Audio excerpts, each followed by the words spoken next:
Aksi donor darah aparatur sipil negara pemerintah Aceh terus berlanjut. Kini, gerakan donor darah tersebut sudah memasuki tahap ketiga. Sejak dimulai akhir Mei lalu, total darah yang terkumpul dari ASN pemerintah Aceh mencapai 4.461 kantong. Aksi donor tersebut menyasar para pegawai pemerintah Aceh di seluruh Biro Lingkungan Sekretariat Daerah Aceh. Kita bersyukur hari ini kantong darah dari saudara-saudara kita ASN pemerintah Aceh terus bertambah jumlahnya, ujar Kepala Biro Humas dan Protokol Setda Aceh Muhammad Iswanto dalam update hasil donor darah ASN Selasa 8 September 2020 malam.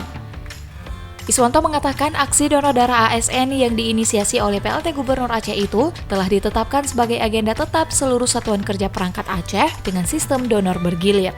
Darah yang terkumpul di PMI Kota dan PMI di tempat lain selama ini disalurkan untuk kepentingan medis di sejumlah rumah sakit, ujar Iswanto. Berdasarkan data PMI Kota Banda Aceh, setiap harinya rumah sakit di Banda Aceh dan Aceh Besar saja memerlukan hingga 100 kantong lebih, belum lagi jika ditambah keperluan rumah sakit lainnya di Aceh. Oleh sebab itu, kami mengajak saudara kita ASN sebagai abdi negara. Mari kita ikhlas menyumbangkan darah kita. Begitupun dengan masyarakat yang memiliki kemampuan, mari ikut berdonor. Semua darah yang didonor ini sangat berarti bagi saudara kita yang membutuhkan, tutur Kepala Biro Humas dan Protokol Setda Aceh itu. Iswanto menjelaskan, program yang dikawal langsung Sekda Aceh itu dilahirkan sebagai upaya pemerintah dalam membantu memenuhi kebutuhan darah PMI Kota Banda Aceh dan PMI Kabupaten Kota lainnya.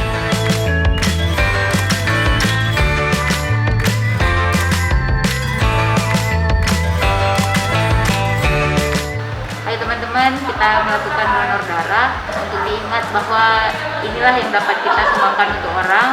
Semoga dapat menjadi amal jariah untuk kita semua.